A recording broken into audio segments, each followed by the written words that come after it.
Welcome back to BSA by Design, a podcast about transforming healthcare, educational, and research facilities through expert design and insight.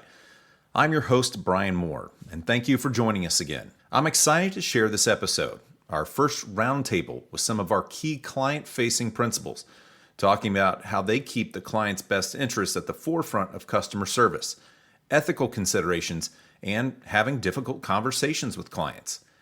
In this episode, I am joined by BSA CEO Tim Spence, President Sam Jackson, Learning and Discovery Practice Director Scott Allen, and Principals Jane Everett, Kat DiPietro, and Craig Puccetti. First, let me introduce our guests.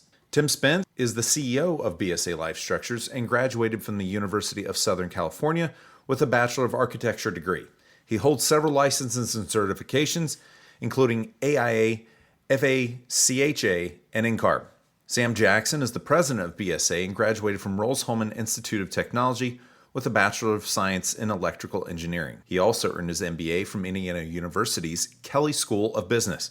Sam has worked at BSA his entire career, holding a number of positions, including Principal, Director of Engineering, and Chief Operations Officer. Scott Allen is an architect and Learning and Discovery Practice Director here at BSA. He earned his bachelor's degree in architecture from Virginia Tech. Jane Everett is a principal at BSA, an architect with several licenses and certifications, including AIA, ACHA, and is a Lean Six Sigma Yellow Belt. Jane has been with BSA for nearly 25 years and graduated from Arizona State University with a Master's of Architecture in 1999 and has a BBA in Economics from St. Norbert College. She's also the Indianapolis Studio Director. Kat DiPietro is a principal at BSA, a healthcare architect, a Lean Six Sigma Yellow Belt, and a graduate from the University of Colorado at Boulder with a bachelor's degree in environmental design and a Master of Architecture and Planning from the University of Colorado at Denver. She is also the Denver Studio Director. And finally, Craig Puccetti is a principal and healthcare architect with ACHA and EDAC certifications. He graduated from Texas A&M with a Bachelor of Environmental Design. Craig is also the Austin Studio Director. Now, on to our conversation. Thanks to all of you for joining me on this roundtable discussion. I wanted to frame this conversation into some buckets, fire some prompts at you, and then let you all chime in. So first, let's start with this one, a client-centric approach. And Jane, I want to start with you. You're working on one of the largest hospital projects taking place in the country right now at Indiana University Health's new downtown Indianapolis hospital. How do you define and prioritize the client's best interests in your daily work? So in my opinion, as we go through any project, defining and prioritizing the client's best interest is the foundational to in any context. The most important element is understanding their overarching goals for the project. And to me, that's imperative to the success of the project. Part of that is being an active listener, understanding and communicating with the client, asking some probing questions so that we fully understand what their needs are and what they're wanting to achieve. On our current project, our client had established their guiding principles right up front. So in the very beginning of this project, we knew what we were striving for, and we've used those to help us make design decisions all along the way. We've used those guiding principles in all of the user group meetings that we've facilitated so that the users are very well aware of what we're designing towards, what we're hoping to achieve. And we've referred back to those so that they help to inform all of the decisions that we're making and just use those as a foundation to help guide the team in that decision-making process. We're also in a unique position here because our design team is on site on a daily basis. So we're working in the same building as our client. So we see the development of the project every day, not only in design, but also in the built form as it's being constructed right outside our windows. But it's really a unique position to be in. And we have the client kind of in the forefront of our mind at all times, trying to meet the needs and the goals of the client. Literally, because you're right there, right? Literally, yes. Is that the first project that you've worked on? And has anybody else worked on one where you've been on site for this long period of time? Yes, that we're here here with the client. I mean, I see them just walking in the halls, right? So it's, we can have a conversation at the coffee maker that might lead to something else and help us in our decision making or the designs that we're doing. So it's a very different position than we typically are in as we're doing this. It's exciting and nerve-wracking all in the same breath. So Scott, I want to turn to you. You're in a different market than healing. How does the higher education learning and discovery market compare, prioritizing clients' best interests from day to day, as kind of a comparison to what Jane just discussed? Or is there similarities? Yeah, no, there's a lot of similarities, as you might imagine, Brian, right? Of course. But higher ed, I'll start with that. And really, it focuses a lot on student success, absolutely first. And almost everything that we do and decisions that we make is really based around student success. We've also seen really decisions be made in a much more holistic way because we're looking at the school and the schools are looking at how the impact is for the student. So then the idea is it a live, learn, and play situation for them?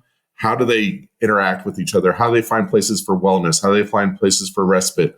They want to find places for collaboration. They want to find places that are flexible for them. And so oftentimes that is a part of almost every project that we do, whether it be a classroom space to a laboratory space to anything else. And the discovery avenue on that in a similar way, it's really about trying to figure out ideas and opportunities for innovation, flexibility, and really kind of exploration to take place within that. And so that's really where we focus on those aspects of it. But just as Jane said, it's really foundational to figure out those things that drive each of the projects in a very specific way, but holistically, that's what we see in both the learning and discovery markets throughout.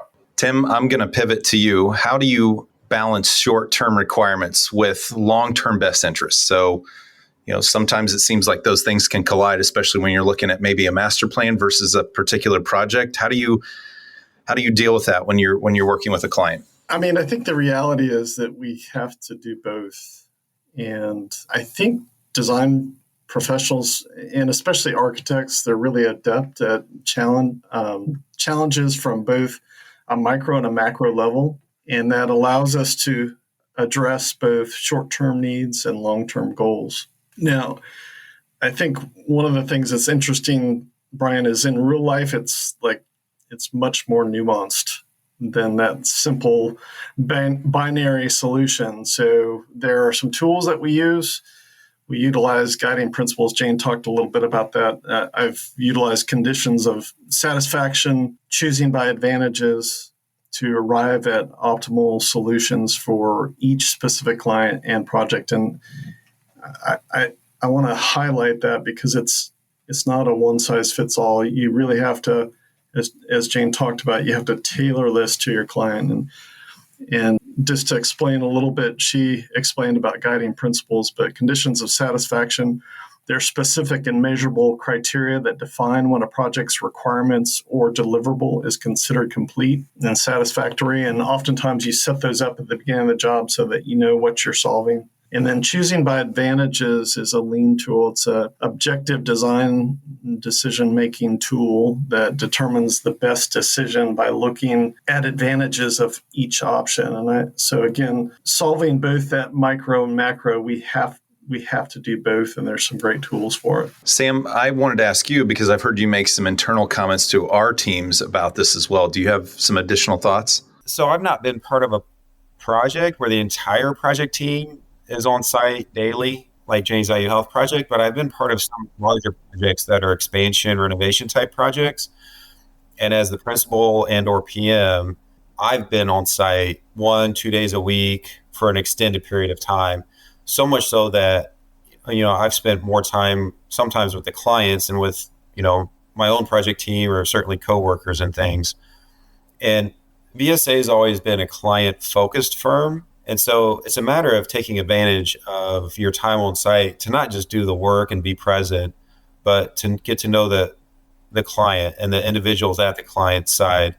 And there may be like one decision maker or an executive team, but the larger the project is, the more stakeholders, the more people with opinions and skin in the game. So the more you can get to know them, better off everything is and you are, and the ability to perform for that client. And sometimes it does take a little bit of diplomacy, right? When there's disagreement on the client side and how to create some consensus and know how to move forward. And if bad news has to be shared, who's going to share it, how and when and why. And it's easy to stub your toe and say the wrong thing at the wrong time, but it takes a lot of work to really stay in front of that and make sure everybody on the client side is aware of what's going on. And through that process, you really get a sense of what the long-term goals are for the client, what's really important for the client, people really get upset about, what they really care about. And hopefully they're living their own values and they're living their own mission. But sometimes you can get a sense of where you need to be careful and walk the line. And it's all based on the people. Scott, again, I'm curious how this looks for you at a learning and discovery level. So is all this tracking as well in terms of balancing long-term and short-term needs, or does it look a little different? No, it's very similar as we talked about before, Brian. I would say, though, one of the things that we deal with, and everybody deals with on projects, but it's really prevalent in higher education, is we really have finite budgets oftentimes. They're allocated by state and public entities. And so the projects are really driven in that way. And so we work with them quite often to figure out what we can do to create flexibility for what they need in their current challenges and to what they need for their long-term needs. So we like to talk about the idea of long life, loose fit, so that adaptability and that flexibility sits out there for them, and really trying to look at what we can do to create what they need right now and what they can have for the future. And that goes across the spectrum. That's for classroom spaces to student spaces to laboratory and learning spaces that might be out there. Really looking for how that flexibility sits out there for longer use, because their buildings are ones that they want to be out there for 50 or 100 years, right, on those campuses. Does anyone have an example that they would like to share of a situation where you had to make tough decisions to protect the client's best interests? And just tell us a little bit what that was like. And you don't have to call out anybody in specific, but if there's an example, I'd love to hear a few. So yeah, I wanted to share a recent example because often we get crunched by schedule when we're waiting for one of our clients to get the funding that they had lined up, and we know it's coming, so we just don't know that exact timing. And we just heard last week on a project up at Cheyenne, and we had to adapt our resources pretty quickly in this project because we know that it's mission critical for them to get this funding. We also know that our team has to move much more quickly. So instead of shortening our design schedule, we decided to work closely with our design build partner and really overlap that design schedule with our bidding process. So that way we can get, what the leadership needs early enough so they can encumber those funds. And so we needed to have those resources ready. So we had planned ahead for this timing, but we also needed to work closely and get creative to make this something that they can feel confident in, that we're not rushing the process. We're not, trying to cut things off in the process, but we're working together to make it happen. It seems like many times the tough decisions come in the form of of code, licensing requirements. And, many times we're brought in the projects and they think it's as simple as we're just going to do a diagnostic imaging room or something like that. And you get into the department and you realize nothing has really been done in the department for a really long time. So you get in a situation of having to advise the client of, some gross deficiencies potentially. They had only budgeted one, diagnostic imaging room or, a group of 3, and they really need to renovate 20 more thousand square feet and upgrade electrical systems and gas. All the bad news you can tend to bring to clients. So, the tough decision sometimes is just bringing to the clients is a partnership, the reality of the situation, that we're experts, and sometimes we have to inform them of things they don't want to hear in terms of, potentially their project is going to need more scope. Ideally, they've engaged us early on, and we've vetted that scope. But sometimes they bring the project to us, and then we determine there's a problem. So the last thing you want to do is leave an existing condition alone, and then have a risk to patient safety or have a licensure or accreditation issue. So as partners with our client, we really are there to advise them and just keep them out of hot water. What's the response usually been when you do that, Craig? It's well received typically in terms of they want to know the reality. Many times they'll question it. Sometimes, some people know better than architects, as we've all experienced. And so you really have to bring them to the table with the health department, I found, at least some of the on the stakeholder side and the project management side, to make sure everyone understands the gravity of the situation. But I think generally speaking, there's an appreciation for that expertise. The last thing you want to find out is that you have a problem is when you have a licensure failure or accreditation failure, and then you end up potentially with the risk of shutting your facility down or having operations that are revenue generating. We can really help keep that from happening. Jane, I want to circle back to you and the large project again that you're currently working on, and any others that might come to mind with this. But how do you handle difficult conversations, kind of like what Craig was talking about, or deliver not so great news while keeping the client's best interest in mind? It's not usually the fun part of the job, right? So not something that we look forward to, but it happens and just need to handle it in a professional way. In my opinion, it requires preparation. So it's not something to just jump into. You need to think about how the message is going to be delivered, but also how the client may react to whatever the situation might be, what kind of questions they might be asking, and be prepared in some regards. Think about what your response might be and not just jump into something. You need to kind of formulate, how the conversation might go ahead of time. And be prepared. There will always be something that pops up that you haven't thought about as usual. But I also think it's very important to be transparent. Just be very clear. Don't try to sugarcoat anything. Just tell them like it is. Tell them the facts. Don't omit important details. And just, put it out there, whatever the topic might be. But then don't dwell on the negative aspect of it. Be prepared with some potential solutions or alternatives, some way to help resolve the situation. And then I think the most important thing after the conversation has all been said is really just to follow up with the client also, to make sure that we show them that, this is at the forefront of our minds, and we're committed to addressing the issue, helping them to resolve it in the best way possible, and just deal with it as a team and be their partner in the resolution. I'm hearing a lot of BSA core values pop up throughout there, right? Being ideal team players and partners and communication. And I'm assuming, the stronger relationship that you have with the client, as like you said, it's not very fun, but you already are anticipating kind of what the reactions are going to be, and you can customize your approach that way, right? Yes, absolutely. Scott, I'm going to come back to you again because these are just different markets, right? So how do you handle difficult conversations in a higher ed, kind of discovery level?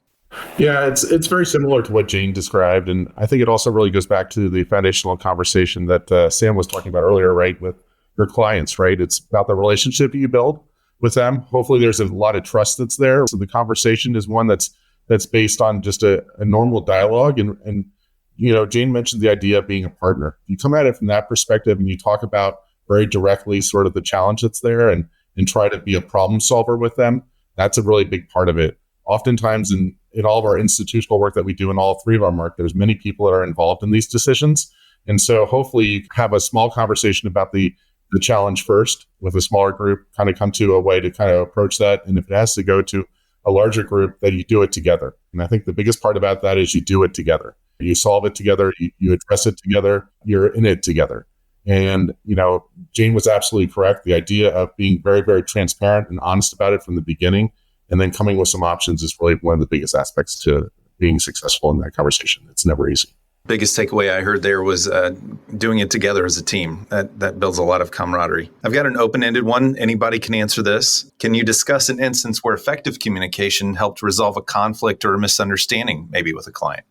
This is a recent issue we encountered, and as Jane said earlier, that sometimes communicating tough things is not super fun. And we recently had a staffing challenge on a project, and I think when you go through things like that, I think transparency is paramount. We immediately scheduled a video call, which I say video call because it's important for people to see you, and that there's body language that's involved in that. And during the call, we acknowledged that there had been shortcomings on our part, and I think that's an important piece, is just to get honesty on the table. And we reaffirmed our commitment to delivering a successful project. We then presented a clear plan to address the staffing issue and outlined a little bit of a regular schedule of communication to keep the client informed on our progress. And so it wasn't meant as kind of a one touch and we're done. It was meant as a, here's how we're looking to solve it. And we're actually going to touch base with you on a semi-regular basis to make sure that you're happy, to make sure that we're meeting our commitments, to make sure that in the end you get the product that you paid for. Ryan, I think for me, all of what I've heard in all those messages, which I agree with, all of the hard news and hard conversations are easier to deliver when you do it with respect to the client and their goals and putting the client first. And a lot of those, you're taking it back to what ultimately they want, whether it's a schedule or a budget or some quality standards or what their goals are. And I think they're always more perceptive or receptive, I guess, to the message and to the truth when it's delivered in context of, hey, we're trying to help you through this process, even though we've got some bad news to deliver. And as long as they don't get a sense that it's like self-serving on our part, usually goes a little bit easier. Let's move to our third bucket, ethical considerations. And I'd like to hear from Tim as our CEO first. What ethical principles or guidelines BSA follows to ensure we're acting with, again, those clients' best interests at heart?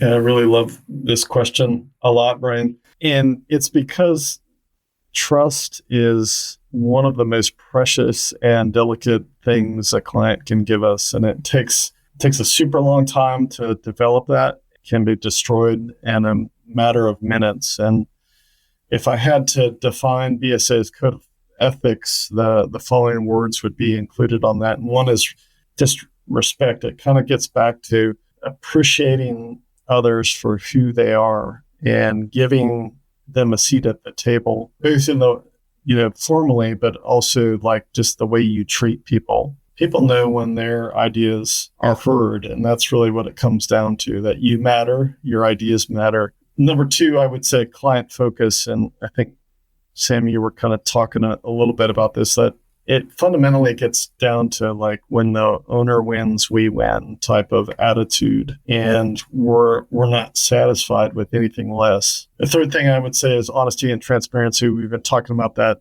Do the right thing, even if it hurts. And sometimes it hurts. And then the fourth thing is integrity. And the thing I like about integrity is sometimes it's not shown, it's shown differently, or it's uncovered by different circumstances. So it's easy to have integrity when times are great. It's a little bit more difficult to have integrity when times are not so great. And I think the word of integrity implies that you're behaving consistently in line with your standards and your values. And that's why we talk so much about values here at BSA, Brian. And I'm going to pivot then off of that and ask Sam, how do you navigate a situation maybe where your client's interests may conflict with BSA's interests?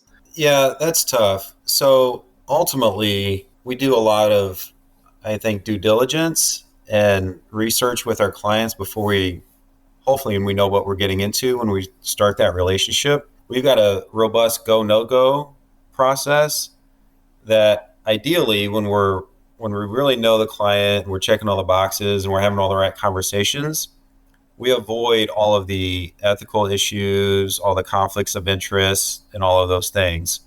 When they do arise, you just got to, again, go back and have a honest conversation with where we're at. And there's been times in the past where clients have, for one reason or another, good clients, perfectly good clients, have asked us to do something that we didn't feel quite right about. And so the way we've handled that, and nothing like egregious, we would never do anything over the top, but even the fine line, right? Like when perfection's your standard, anything short of that, we'll just write a letter to the client that says, hey, professionally, you can do this. We recommend you don't do this. Here's why. And then if it's too far, we'll waive liability or responsibility or whatever. And we've never gotten to the point, I don't think, where we've had to take like legal measures. But again, we work with clients who are above board, who make good decisions, who have the right things in mind. And sometimes it does come with a hard conversation, but they'll make the right decision at the end of the day. And if we got a client who we feel historically doesn't, we just stop working with that client and we walk away. Scott, have you had similar situations in the higher education discovery area in terms of conflict of interest between the client and the firm? I've seen it, Brian, as well. And it is definitely something that we encounter. I think the biggest thing is, as Sam talked quite a bit about, right, is the shared core values between not only ourselves and at BSA, but also our clients. And using that as a way to kind of address the situation, hopefully. There are times, though, where that isn't possible. There was a project I worked on many years ago out in California where we got into an instance where a client was unwilling to yield on something they should and had to, as a requirement, address. And we actually ended up walking away from the project because of that. It was a painful decision for the firm. It was a painful decision on the project, but it was a really important part of what we do, right? I mean, holding on to our values, holding on to our core, and really kind of working within what our responsibilities are with our licenses as well, right? We have a responsibility that sits out there in that too, and the standard of care that we provide. And so, you try to have that conversation. You hopefully come to the conclusion that we'd like to see that's shared as a team, but that doesn't always happen. That's a good point about the responsibility for sure. This next question, kind of similar, but it's for Jane, Craig, and Kat. Have you encountered any ethical dilemmas or gray areas when you've been serving a client in your roles? And perhaps most importantly, how did you resolve them? Yeah, actually, it's kind of along the same lines of what kind of Sam was outlining in terms of client alignment and having the right fit. But it comes down to, situation where you have a client maybe ask, you have a deficiency, and then you're required to correct the deficiency. And sometimes the client doesn't always agree with, that health department inspector doesn't know what they're talking about. And many times we'll go back and we have a disagreement, right? Sometimes with what they say. And we go back with our reasoning behind why we believe it to be the existing design acceptable. Times we win, many times we lose. But the client doesn't always, times when they're not completely in alignment with us, doesn't always want to make those changes. We provide a plan of correction that outlines the changes, saying we're going to do the changes, and many times our signatures go on that. And so, it's hard to do that sometimes if you're pressured to turn a blind eye. But, as a trusted partner, we obviously got to demonstrate our integrity and follow through and make sure those items are followed through with, so everything's properly represented. And ultimately, the correction, whether we like it or not, is actually implemented into the project.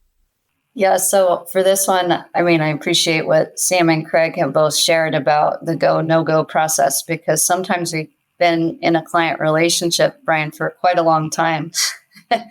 And then we're working on some work that, we haven't been a part of all those changes and conversations around the relationship. And sometimes that leadership changes for that client, right? So as we're looking at some of our current clients and some of those relationships, I remember recently a conversation with Tim on the phone, and he said, we're going to do what's right. And I just, that really sticks out in my mind, knowing that integrity is different when you're in tough situations, when you find something in the wall you didn't expect. So anytime we come up against the ethical challenge, there's often money on the line. It's often a tight budget or low contingency or no contingency. And so I think it's important in these conversations to remember our values, remember what is right to us in our go, no-go process, what is right for the client's interest, for our team's interest, how can we balance both? And so I think it's a dialogue. I don't think it's very cut and dry every time. And I think that dialogue has to, again, respect our partners, respect their point of view and where they're coming from, and also to make sure, we're meeting everyone's interests at the table and keeping that dialogue open as we go. Oh, that's great. And you kind of led perfectly into my next question for Tim, which is, how does BSA foster an ethical culture that prioritizes clients' best interests? I think that's a great follow-up question to the ethics one earlier, and just follow on what Kat is talking about here. Is it really gets back down to the foundation of who we are, and that, to me, that's mission, vision, and values. And let me just explain a little bit, because it's easy to go to those buzzwords and to say it's our mission, vision, and values. But we have a people-centric mission, and it says to improve lives. It clearly places the focus on the positive impact for people. Yes, we want to make a profit, but not at the expense of people. And so it's people-centric. And I think because of that, we treat our clients differently. We approach them differently.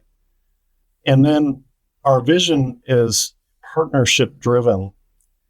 Our vision emphasizes collaboration with clients and creating a culture of empowerment and fostering those shared successes. So it's a partnership. And I don't think we ever envision ourselves as the Lone Ranger. It's this group of people that are working for the best. And then finally, the values, and there's been a lot of discussion already on this podcast and in past podcasts about our core values. We talk about them a lot: being partners and purposeful learners, owners, and ideal team players. That really translates into concrete action that benefits the client. I like what Kat said, because I feel the responsibility that ethics starts at the top. And as leaders at BSA, we hold ourselves to a higher standard. Doesn't mean we're perfect, but we hold ourselves to that standard. We strive to make ethical decisions every day. We're transparent when mistakes happen, and we take full responsibility, and we make the necessary corrections to ensure it doesn't happen again. And it really sets the tone for the entire organization, Brian. And I think that's on us as leaders. And by leaders, I mean everyone on the phone here, everyone on this podcast is a leader. You have an impact. You have a weight in the organization. That's a great bow on that section. So for our last bucket, I just have a few more questions, and I want to talk about continuous improvement. So I'll start with Sam. How do you gather feedback from clients to understand if you're meeting their needs effectively? Yeah, that's really done in two ways. One is just through the principals' interactions with the clients. And ideally, they've got a deep enough relationship that they're having those honest conversations. And there's the periodic, I don't care if it's coffee or lunch or a dinner, just to say, hey, how's the project going? How's the team doing? Any complaints, any improvements we can make? We're on schedule, on budget, all that kind of stuff. On top of that, we've also sent out surveys to the clients at key milestones, at deliverable milestones for the project, and solicit comments, feedback. And it's just a quick, how are we doing, rate the team kind of thing. So we do it in a couple of different ways. Our principals are accountable for client satisfaction and project outcomes. They should be taking the onus on themselves to really make sure that the team's delivering on and meeting the client's expectations. Our brand, our reputation's always been built on exceptional quality of documentation and excellent client service. And we've maintained that culture through the years and really, promote and reward people for the ability to do that. While you were talking about some of that, I thought of this question for you, Jane. How can the team, and especially because you're, as we all see you in the screen right now, you're on the project site, like you mentioned earlier. How can the team collaborate to share best practices on a project to better serve the client's interests? Yeah, I think on every project, communication and collaboration are key to the success. It doesn't matter the scale or the size of the project. You need to communicate within your team. And so specifically on this project, we've established a cadence of team meetings. There's a lot of information that comes flowing through our team and a lot of people that need to hear the message. And so we've used a couple different ways to communicate that. One just being in-person meetings. Others we've used different softwares in order to establish all the information, gather it, and organize it.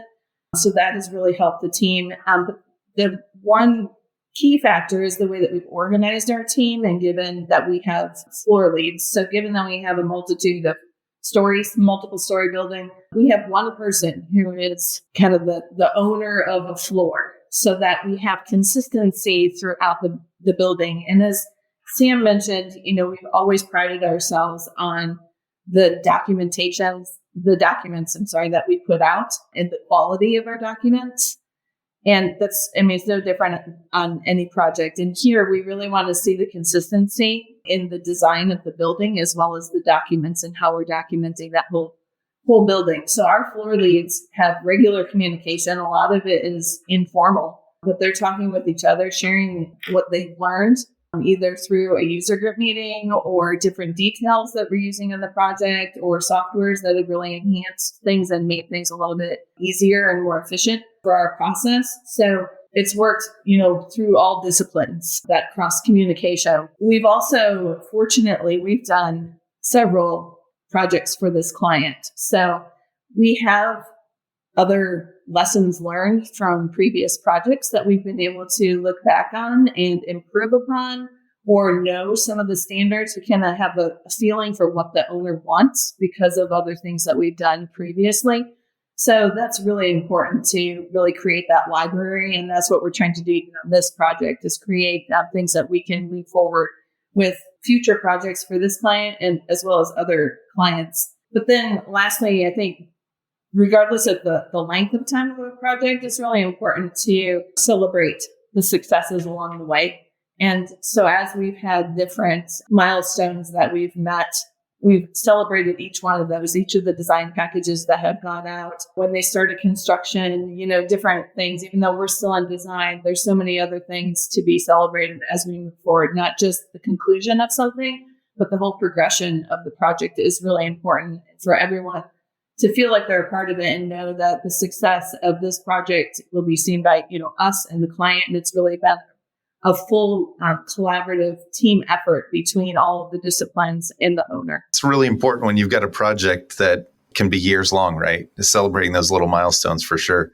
Okay, so last question for each of you, and you can answer in any order. And if you don't have an answer, that's totally fine as well. In each of your roles, how do you continuously improve in order to keep that client-centric approach from project to project? So kind of building off of what Jane just said and carrying things over from one project to another or within a client, what are those overarching things that you've learned in your careers on this topic? I can go on this. I'm going to sound like the old guy in the room, but going back, I think for me, it was in high school. I worked in the food industry, and I would just say, for any young person kind of coming up, it's a great place to start, because it teaches you how to provide exceptional customer service and how to exceed expectations. And I learned very early what it took to keep somebody happy and loyal, and that it really translates into a professional setting. And I wholeheartedly agree. There's been some great sayings that have come out of our 50 years. One of our founders had this saying, and hopefully I don't butcher it, but he said something like, take care of the customer and they'll take care of the firm. And it's a really simple but powerful principle, which it means by prioritizing their success, we build that long-term relationship and we build trust. And I think our track record speaks for itself. We've enjoyed a ton of repeat clients over the years. In fact, the client that Jane is talking about is one of our earliest clients that's been with us for over 50 years. So I think that, again, speaks for itself. One of the things we've learned, and I think Kat and I can both relate to this, learn from the past, especially when you have larger teams and they span multiple projects. Can't just keep asking the same question. Have that kind of what I call a living playbook that documents the decisions, and then we continue to build on for clients. And then we avoid any frustration or, with the clients saying, well, I've answered that 10 times. New players can come into projects and have all the information, the most current information at their fingertips. I think that's important. Make them feel like they are the only client. And to Tim's point, I'm all about exceeding expectations, our team's exceeding expectations. I think that's important. Recognize that one size does not fit all, and you have to have your ability. We have great tools, but have the ability to flex those tools. And then make sure you've got the right people in place to deliver the projects, ones that have the appropriate skill set, the right depth of bench, and then, that compatibility with the client as well. And then pretty much reiterating what we've said a million times about over communication. Communicate be responsive, be a trusted resource, but to be that, make yourself available so they can get you when they need you. And then avoid those surprises that we all talk about. Give those hard truths in a timely manner, help the clients guide their decision-making process at any maybe detour they might need to make along the way.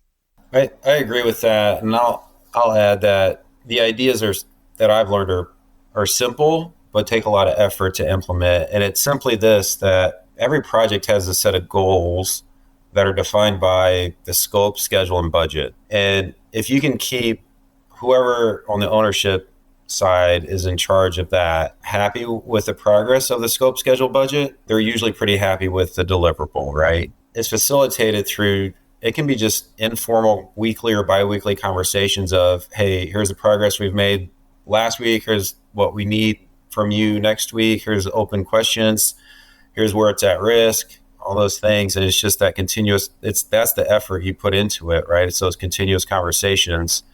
So everybody knows where we're at, and can solve, issues real time. Clients hate being surprised, by bad news. So the more you can talk and keep everything above board, even the bad news is like, oh, we'll work through it, right? So it's just the ability to keep those things, on pace and on track and hopefully ahead of schedule and under budget, and we'll get through it. Brian, I had one global final thought, and it's simply that, listening through all this and contemplating ethical issues and how to deal with those, it makes me really appreciate how incredibly blessed we are in dealing mostly with healthcare and hospitals and higher education universities. Our clients also answer to accrediting boards, licensing boards, inspectors and all this. And they are as driven to excellence as we are. So it is really easy for us to find a client base where we don't have to deal with ethical issues, right? None of our clients are trying to cut corners or, get out of the ground and ignore any requirements or jurisdictional issues. So a lot of these things are just naturally not issues for us. And when they are issues, that again, the clients want to take care of them as ethically as we do. So it's a real blessing that, there's a lot of things that we don't have to deal with that I know other industries probably do. That's an excellent point, Sam, and a perfect way to end this. Well, I want to thank each of you for joining me on this first roundtable. This was a nice experiment that we've tried here, and I think it went really well. A very robust conversation. So, wow, what a fantastic discussion around the client's best interest. I'd like to thank Tim, Sam, Scott, Kat, Jane, and Craig for joining us on this episode of BSA by Design. If you're interested in learning more about how BSA Life Structures can best serve you, we encourage you to visit our website at bsalifestructures.com. There's a link in the show notes to contact us for more information. And be sure to subscribe to BSA by Design on Apple Podcasts, Spotify, and YouTube Music so you don't miss an episode. We've got more content to share on our website and social media, so be sure to follow us on LinkedIn, YouTube, Facebook, Instagram, and X. That's going to do it for this episode. Join us again next time on BSA by Design.